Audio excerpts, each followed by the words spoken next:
Роблять заміри, сканують і все для того, щоб він знову міг ходити. Віктор – військовий, який служив від початку війни у 48-й бригаді. Та у січні 2024 року при виконанні бойового завдання на Запорізькому напрямку отримав поранення і втратив обидві кінцівки. Упродовж 5 місяців проходить реабілітацію у Тернополі, вчиться ходити на протезах, а тепер отримає ще накладки, щоб почуватися на ногах ще впевненіше. Звісно, чекаю, коли здадуть протези. Все-таки свої ноги є свої ноги. Да, на 90% не чувствую їх, як кажуть, так, все одно я встав і пішов.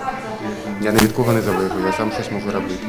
Перед отриманням протезів військові проходять довгу реабілітацію. Спершу в лікарні, пізніше 30 днів вдома, а потім знову повертаються у лікарню для закріплення результатів. Такий процес може тривати як кілька тижнів, так і кілька місяців. Дуже індивідуально. Наприклад, наш пацієнт сьогоднішній, він дуже скоро став на протези. Гуділись рани в нього довго, дуже довго, але на протезах він за 2 тижні вже доволі гарно ходив. Буває таке, що місяць часу важко дається це.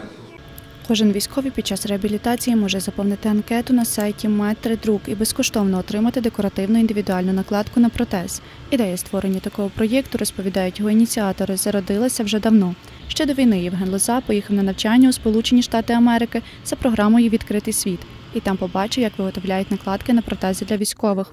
Спершу він не надто вникав у цю тему, та з початком Великої війни зрозумів, що його знання можуть бути корисними для суспільства. Тут чоловік згадав про такі накладки, які допомагають адаптуватися таким пацієнтам у суспільстві.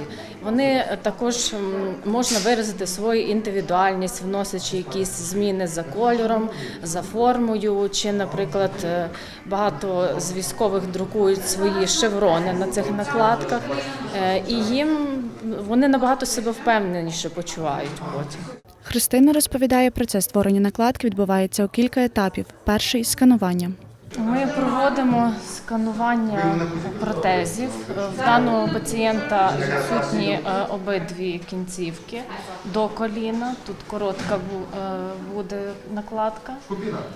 Якщо є одна нога наявна, тоді ми скануємо здорову ногу і потім на моделі це робиться віддзеркалення, і за рахунок цього проводиться моделювання накладки на протез.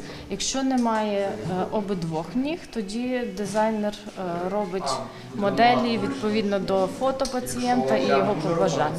Процес створення займає чимало часу. Через вимкнення світла іноді доводиться одне завдання виконувати двічі. Наприклад, процес друку, який відбувається на підігрітому столі, і його переривати не можна. А ще над виготовленням одної накладки працює велика команда з усієї України. Ми зараз проводимо сканування 2 його протезів, далі відсилаємо нашому дизайнеру. Наразі цього пацієнта візьме дизайнер з міста Луцьк. Він то змоделює, і наступним етапом буде друк цієї накладки, і цю накладку будуть друкувати хлопці з міста Дніпро. І далі вона через Луцьк, Дніпро приїде назад до Тернополя, до нашого захисника. Також Медтридрук запускає новий благодійний проєкт для підтримки військових з ампутаціями та протезами. А ще в них відбулася перша безкоштовна фотосесія для таких військових.